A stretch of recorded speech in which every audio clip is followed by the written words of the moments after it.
Bonjour à vous. C'est Alexandre. Sous la Varangue, c'est votre émission.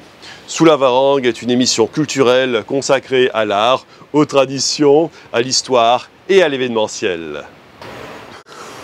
Alors, thé ou café, les deux mon capitaine. Je suis ici à Saint-Gilles, toujours avec la talentueuse Angélique Cadet, et nous allons poursuivre l'étude de ces deux romans qui s'appellent Mission Mermaid. Mermaid, pour ceux qui ne sont pas encore habitués, c'est Sirène en anglais. Donc Mission Mermaid, et nous allons nous intéresser à la mythologie, mais aussi à une hypothétique adaptation, on ne sait pas, peut-être au grand écran ou en série, c'est à voir. Et c'est tout de suite dans Sous la Varangue.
Angélique, tes romans sont passionnants, voilà, j'ai bien aimé, et je pense qu'ils ont sûrement un grand avenir. Je pense que peut-être ça va devenir une série Netflix. Et donc nous encourageons les téléspectateurs de Télécréole à lire les romans d'Angélique Cadet, Mission Mermaid. Voilà, c'est Mermaid, je vous le rappelle, ça veut dire sirène. Et alors c'est les deux tomes, le premier qui est sorti il y a un an ou deux, je crois. Alors c'était en octobre 2020. Voilà, donc ça c'était Déferlement. Voilà, pour le petit rappel, le petit speech en fait, c'est l'histoire de Alia. Qui vit à Terre Sainte et qui adore l'océan. Et un jour, sa meilleure amie Iris se fait attaquer par une sirène. Donc elle essaie de découvrir, Alia va essayer de découvrir qu'est-ce qui est arrivé à sa meilleure amie. Et elle va s'aventurer dans un univers fantastique qui va finir par complètement la dépasser. Ouais. Donc voilà. Okay. Ensuite, le tome 2, il est sorti il y a 2 mois, il me semble 3 mois, je crois. Alors, il est sorti mois de juillet, ça fait tout frais, un mois. Frais, voilà. Un mois pile, donc... je vous invite à le découvrir.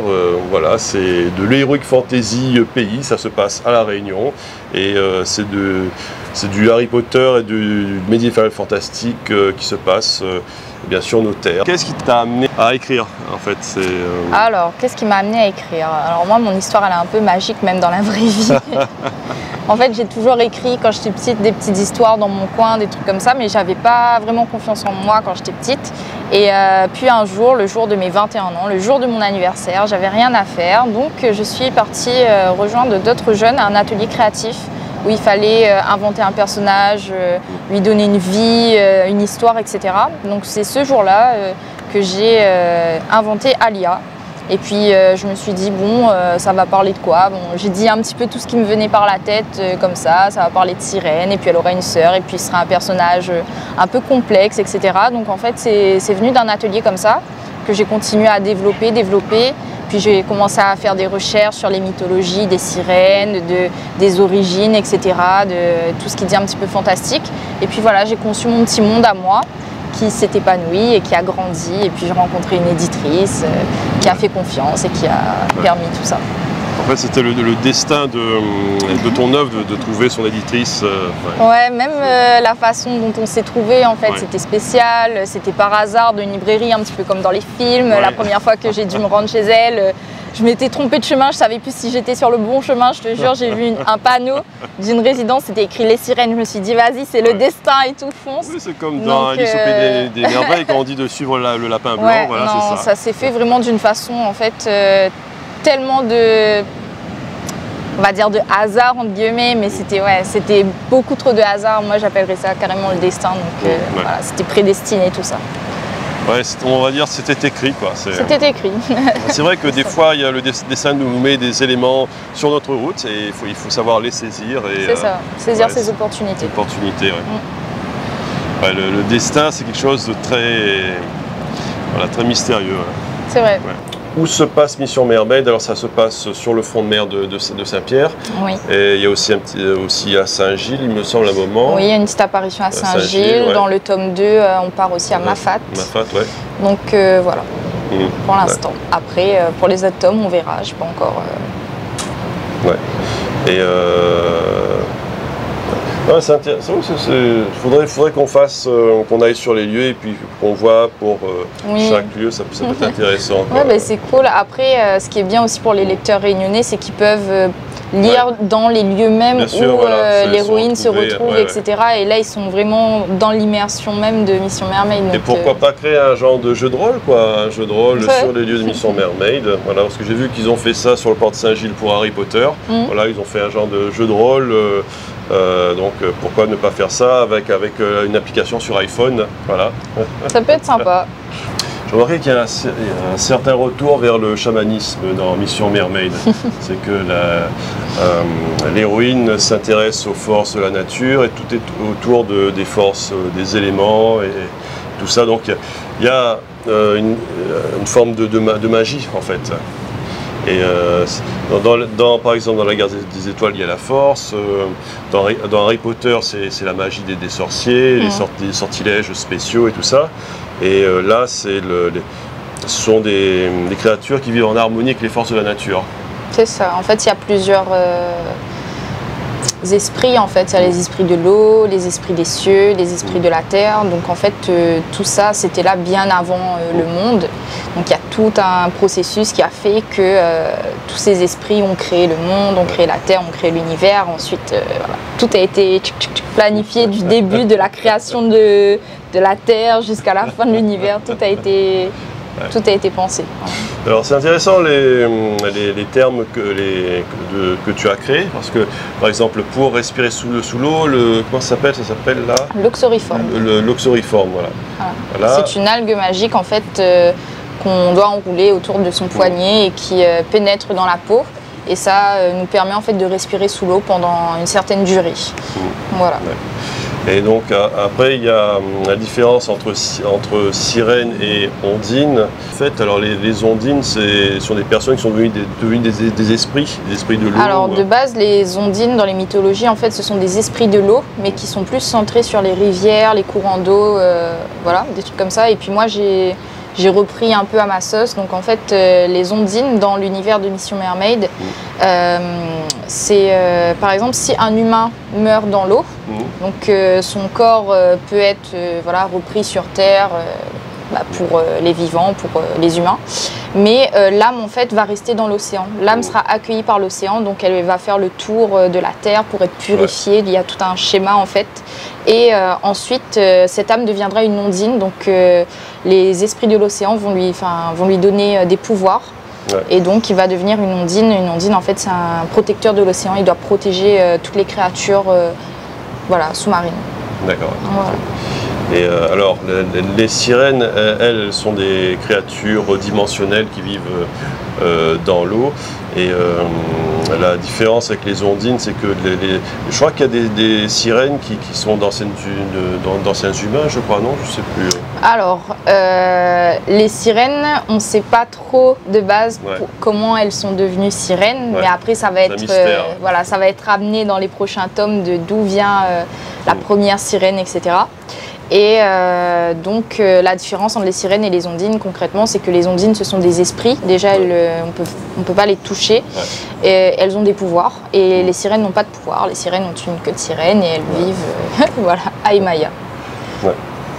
Et alors maintenant, les elfes, quelle est la différence avec les elfes du Seigneur des Anneaux? J'ai l'impression que là, les elfes ils ont l'air d'être petits là, dans ce tome-là. Oui, en fait, ils sont de taille un peu naine, les elfes, en fait. Ils ont de grandes oreilles, ben voilà, comme tous les elfes. Et certains elfes, on va dire des elfes... les elfes originels, les elfes plus puissants, en fait, ils ont des pouvoirs. Donc ils peuvent avoir le pouvoir, par exemple, de lire dans l'avenir ou de voir des choses qui sont passées, qui vont se produire, etc. Donc voilà, ça c'est pour certains elfes. Après en Valoris, il n'y a pas que des elfes, c'est vraiment tout le côté magique, en fait, un peu terrien. Genre il y a des sorcières, il peut y avoir des ogres, des trolls, des dieux, enfin voilà, tout ce qui dit un petit peu magique, en fait. Parce qu'en fait, il y a vraiment trois mondes différents. Le monde des humains, donc nous les humains qui n'ont pas de pouvoir, le monde des sirènes et des créatures aquatiques, et le monde vraiment de tout ce qui dit créatures magiques terrestres. J'ai l'impression que lorsqu'on est au bord de la mer, c'est une source d'inspiration. Surtout pour écrire, pour imaginer des histoires. C'est vrai que vivre au bord de la mer, ça... Oui, bah, j'habite à côté de la mer et franchement, je ne me vois pas habiter loin de la mer, en fait. À chaque fois que j'ai besoin d'évacuer, de souffler un coup, bah, je vais voir la mer et le monde paraît tellement vaste que nos problèmes paraissent minuscules comme ça. Et même l'effet des vagues, en fait.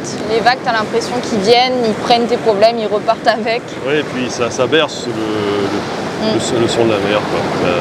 En fait, les gros rouleaux, c'est un peu comme les basses, et puis là, les petites vaguelettes, c'est les sons aigus, voilà, c'est toute une symphonie, en fait. C'est vrai, c'est vrai.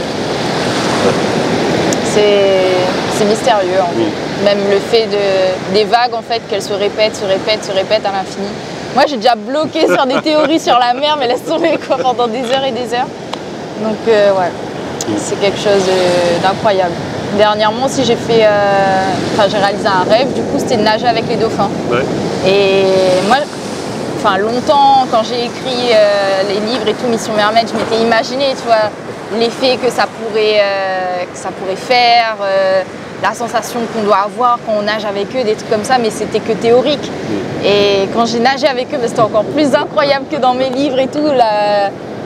C'était beau, quoi, tu les vois, en plus tu entendais le chant des dauphins et tout, les mamans qui nageaient avec les bébés et tout, c'était incroyable. Dans les rêves, c'était toujours mieux que dans la réalité, c'est toujours... Bah, là, dans la réalité, franchement, c'était mieux que dans les rêves. Ça a enrichi encore plus le côté magique de mon imaginaire, donc là, ça va créer encore plus de pépites là, pour la suite. Ah, j'ai jamais nagé avec des dauphins. Franchement, ça va faire une fois dans sa vie, c'est vraiment incroyable. Et aussi nager avec des baleines, en ce moment c'est la saison, donc...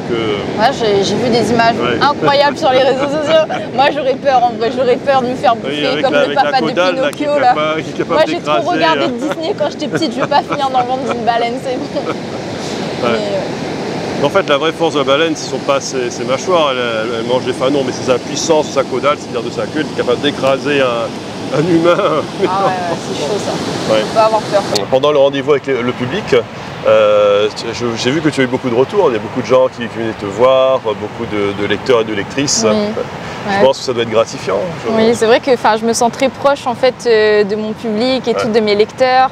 Ils me font beaucoup de retours, même quand je les revois sur les salons, on est content de se voir et tout. Donc voilà, franchement, c'est un pur bonheur en fait. Je me sens très proche d'eux par rapport aux retours qu'ils me font. Quand on se voit, ils peuvent me raconter des anecdotes. Des fois, ils m'apprennent leurs propres croyances, en fait, leurs propres mythes par rapport aux sirènes et tout. Donc ils enrichissent encore plus tout ce qui dit l'univers. Donc franchement, voilà.